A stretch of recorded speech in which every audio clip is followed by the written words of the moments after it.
நான் உங்ககிட்ட பேசல.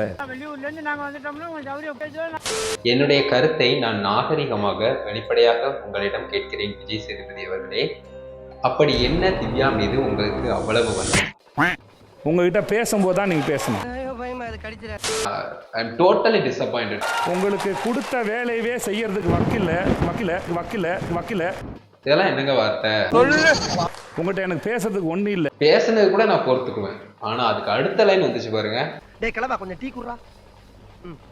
பாவம் அவன் இன்னும் திருந்தல மாமா. பாவம் சார். நாங்க வேணா ஒரு 5 பேர் ஒன்னா தற்கொலை பண்ணிக்கிட்டு இருக்கலாம். பிக் பாஸா என்ன ஒன் சைடு ஒரு குடும்ப கண்டென்ட்டா அப்படிங்கிற மாதிரி தோணுச்சு. பாவம் சார். சாண்ட்ராவுக்கு நிஜமாவே தெரியல. I'm a father, I'm a hero. And also the paper rowdy. அதை வந்து மற்றவங்க சொல்லணும்.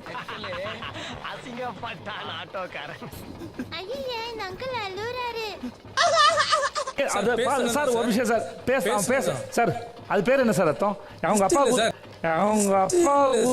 ஒரு கட்டத்துல வந்து ஆடியன்ஸ் வந்து தப்பா அண்டர்ஸ்டாண்ட் பண்ணிட்டாங்கன்னு தோணுச்சு. விஜய் சேதுபதி அதுக்கு ஒரு காரணம் ஆயிட்டு வரும்னு தோணுச்சு. ஏன்னா அந்த சின்ன ஒரு படம் காட்டுறாங்க, குறும்படம், அதை பாருங்க. கர்மா பாவெல்லாம் எங்கே கொண்டு வைப்பான்? அவன் ஃபேமிலிக்கா இல்லை அவங்க அப்பா அம்மாக்கா இல்லை அவன் தங்கச்சிக்கா அக்காக்கா யார் எங்கே போய் வைப்பான்?